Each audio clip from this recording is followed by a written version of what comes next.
Hindi natin malalaman kung sa 31 baka mabili. Okay lang naman. Magiging mabili naman siguro yan. At 31 kasi nag-iipon sila ng mga pera eh. Halos wala pang dumating na mamimili sa mga tindahan ng lechon sa Laloma, Quezon City ngayong Lunes o 2 araw bago ang pagpapalit ng taon. Ayon sa isang lechon store owner na si Nanay Corazon de los Reyes, bukod sa ilang araw pa bago ang pagdiriwang, isa pa sa dahilan ng pagtumal ng bentahan ay ang naging pagtaas ng presyo ng baboy. Pero may walk-in na. Sinabi namin mag-walk-in na lang. Kasi yung presyo, hindi yung kaya nila para makapili sila. Kasi pag umorder sila, sabi nila kulang ang pera. Kaya sabi ko, walk-in na lang kayo. Kabili kayo ng medyo maliit, medyo mababa.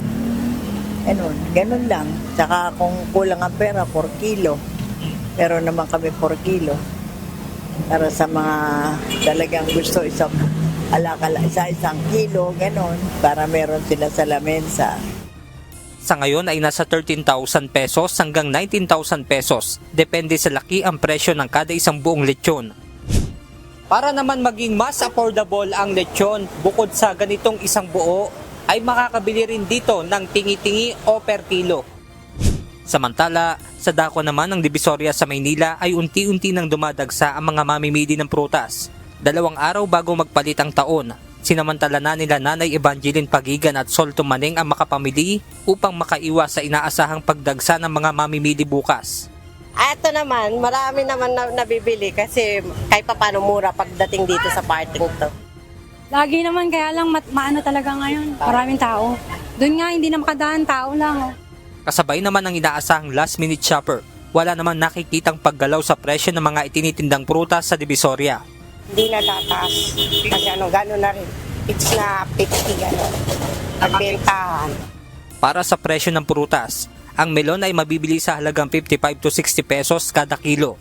Honey sugar melon na nasa 70 to 75 pesos ang kada kilo.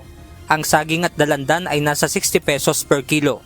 Ang ubas ay 150 pesos per kilo. 220 pesos per kilo naman kung seedless.